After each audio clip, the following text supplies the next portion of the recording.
અંકલેશ્વર ભોળકોદરા ગામ ખાતે જિલ્લા પંચાયત બેઠકનો સ્નેહ મિલન સમારોહ કમ અભિવાદન સમારોહ યોજાયો હતો। અંકલેશ્વરના ભોળકોદરા ગામ ખાતે જિલ્લા પંચાયતની બેઠક અનુસાર દિવાળી તેમજ નવા વર્ષનો સ્નેહ મિલન સમારોહ યોજવામાં આવ્યો હતો, જેમાં રાજ્યના પાણી પુરવઠા મંત્રી ઈશ્વરસિંહ પટેલ ઉપસ્થિત રહ્યા હતા। ભોળકોદરા જિલ્લા પંચાયત સમાવિષ્ટ એવા કોસંબડી, ભોળકોદરા, કાપોદરા અને ભાદી ગામના આગેવાનો અને ભાજપના સંગઠનના હોદ્દેદારો ઉપસ્થિત રહ્યા હતા। નોટિફાઈડ ભાજપ અને જિલ્લા પંચાયત બેઠકના સંયુક્ત ઉપક્રમે યોજાયેલા કાર્યક્રમમાં મંત્રી બનાવવામાં બદલ તેમને વિશેષ સન્માન કરવામાં આવ્યું હતું। દિવાળી કાર્યકરો જોડે વાર્તાલાપ રૂપે યોજાયેલા સ્નેહ મિલન સમારોહમાં અંકલેશ્વર તાલુકા પ્રભારી દિવ્યેશ પટેલ, કાર્યક્રમના નોટિફાઈડ પ્રમુખ જય તરૈયા, જસુભાઈ ચૌધરી, અનિલ શુક્લા, તાલુકા ભાજપ પૂર્વ પ્રમુખ ડોક્ટર હિતેન્દ્રસિંહ દેવધારા, પૂર્વ તાલુકા પંચાયત પ્રમુખ અરવિંદભાઈ પટેલ, તાલુકા પંચાયત પ્રમુખ પુષ્પાબેન પટેલ, કારોબારી ચેરમેન મીનાક્ષીબેન પટેલ, જિલ્લા પંચાયત ઉપપ્રમુખ આરતીબેન પટેલ, ગામ આગેવાન રાકેશભાઈ પટેલ, રાહુલભાઈ પટેલ અને મહામંત્રી વૈકુંઠભાઈ પટેલ સહિત આગેવાનો અને કાર્યકરો ઉપસ્થિત રહ્યા હતા।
पच्चीस वर्ष की बात करिए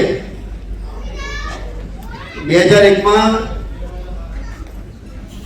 आदरणीय मोदी साहेब गुजरात मुख्यमंत्री तरीके शपथ लीधा। सतत 14 वर्ष सुधी गुजरात मुख्यमंत्री तरीके रहीने अनेकविध कामगीरी नई नई योजनाओं लावीने गुजरात ने हरियाणु बनाव्યું છે। મિત્રો જોવે છે કે સારા પુરુષોનો કાર્યક્રમ આપણને નાનો લાગે કે અમે જ્યારે નાના હતા ત્યારે અમને ઘરના વડીલ મા બાપ હોય ઉંચકીને શાળામાં મૂકવા જતા। જૂન મહિનામાં શરૂઆત હોય એટલે પહેલા ધોરણમાં હોય નવા નવા હોય એટલે શિક્ષકોને બીક પર લાગી દે, રડવાનું અંદર રડવાનું ચાલુ કરી દે। મિત્રો આમાંથી બહાર કાઢવાનું કામ મિત્રો 2003 ની અંદર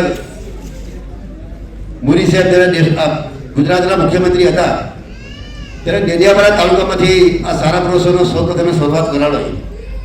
મિત્રો આજે નરેન્દ્રભાઈ પછી આનંદીબેન મુખ્યમંત્રી તરીકે આવ્યા, વિજયભાઈ રૂપાણીજી આવ્યા, આપણા ભૂપેન્દ્રભાઈ પટેલ આવ્યા। સતત 2003 થી આ ચાલતી યોજના દર વર્ષે જૂન મહિનાની અંદર સારા પુરુષોનો કાર્યક્રમ રાખીને જે રીતે બાળકોને બહુ થાય છે આ શાળાની અંદર કંઈક ઉત્સવ છે અને એવા માહોલને કારણે જે ભૂતકાળમાં દીકરીઓ રડતા હતા એ રડવાનું બંધ થયું અને હોંશે હોંશે સારાએ આવે એ પ્રકારનું વાતાવરણ ઊભું કરવામાં આવ્યું। કન્યાકેરી રથયાત્રાની વાત કરીએ ત્યારે ગામડામાં ખેતી કરતા એટલે દીકરીને ભણાવતા નહીં, માંડ 5-7 લખતા વાંચતા ભણાવતા। મોદી સાહેબ આ કન્યાકેરી રથયાત્રા સમગ્ર ગુજરાતની અંદર કાઢીને એક જન જાગૃતિનું અભિયાનની શરૂઆત કરી। આજે દીકરા કરતા દીકરીઓ સૌથી વધારે સારી ડિગ્રી પ્રાપ્ત કરી રહી છે, એ પણ મિત્રો આ મોદી સાહેબની શરૂઆત કરવામાં આવી।